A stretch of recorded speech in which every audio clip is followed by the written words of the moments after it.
যার দাম হচ্ছে 37 পাউন্ড ছিল আর এখন 20 পাউন্ড, 38 পাউন্ড থেকে 20 পাউন্ডে চলে আসছে। রাতেও আমরা মার্কেটে, কারণ কি জানেন?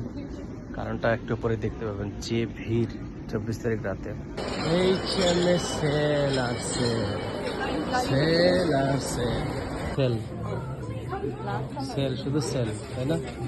এগুলা হলো সেল। 8 পাউন্ড। এটা কত ছিল দাম? এটার দাম হচ্ছে 37 পাউন্ড ছিল আর এখন 20 পাউন্ড, 38 পাউন্ড থেকে 20 পাউন্ডে চলে আসছে। বাবা, এটার দাম কত করছে?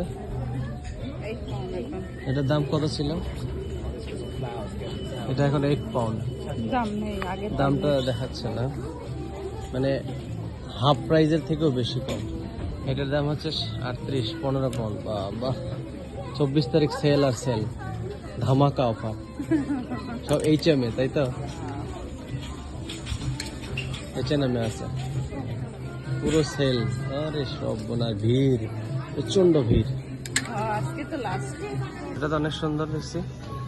15 পাউন্ড মাত্র। 5 টাকা হলে নিতাম। 5 টাকা? 5 পাউন্ড হলে খুঁজে নিত। 5 পাউন্ড নাতে চলে যাচ্ছে। 15 পাউন্ড বেশি। 15 পাউন্ড তো নিল না। ওই পাশে 5 পাউন্ডে না, ওই যে দেখে, কোন পাশে? এই যে 5 পাউন্ড এই জায়গায় দেখছো, 5 পাউন্ড। এরকম দেখি না ওখানে। এটা কত? এটা 13 পাউন্ড। 13 পাউন্ড। 2 পাউন্ড কমছে। সেল। এটা ডিপেন্ড। সেলের জিনিস পছন্দ হয়নি, তাই চলে যাচ্ছি আমরা এইচএম থেকে, বের হয়ে গেলাম, কারণ জিনিসের কোয়ালিটি ভালো লাগেনি আজকে।